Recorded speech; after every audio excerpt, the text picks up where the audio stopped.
Good morning. I am Eckkehard, the German butcher, but as you know, I'm also an active whitetail hunter, and today I want to start talking about hunting.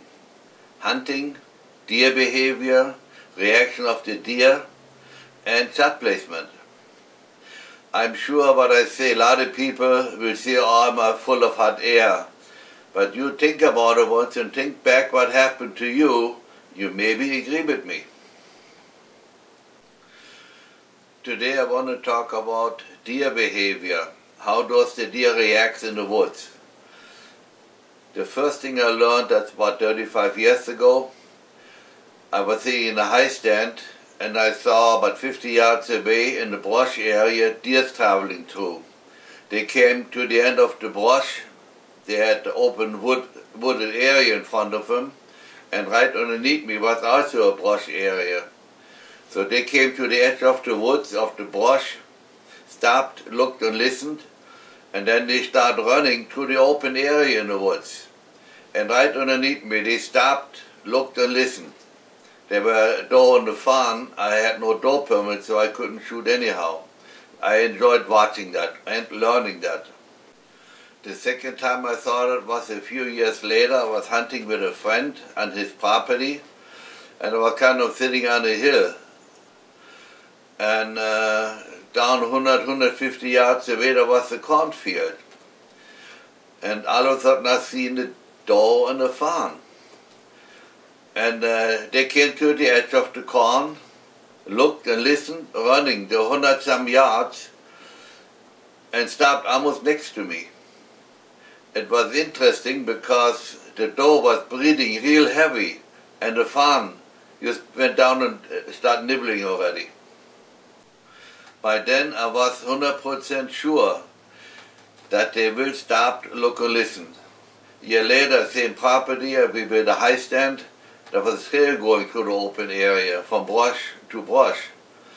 So we had I was sitting in a high stand, and I heard deer running behind me. So I put already the gun where the trail goes into the woods and was 100% sure they stopped. So a shotgun area there, so I shoot, and the deer jumps up, comes down and looks around. I reloaded, shot one more time and had my deer. And then I said, how can that happen? How can I miss from that short distance? It was maybe 40 yards. So then I saw where was sitting in the front of me was a branch that high. I shot a branch off, I had a broom. So I went in the cabin in the afternoon or by noon and told him my story, that I had a broom. And my friend said, you with your dumb stories all the time. He didn't believe me. So in the evening he came in and he said, Eckkehard, I'm sorry I snapped at you. I got a broom too. So he did the same thing. He got a deer too. Actually the deer was going uphill and the bullet by him hit underneath on the front of him. So the deer stopped and looked. They couldn't figure out what was in front of him in the ground. He had one more shot and he got his deer. This is now 35 years ago. 25 years ago I started bow hunting. Since then I was sitting much longer in the woods, and I saw that many times. You can bank on it. Once they get back in the woods, they stop, look and listen. I seen it once, except if it's injured, then it didn't stop. I seen that only once. My son became of age, he started bow hunting with me, but we were not sitting close together.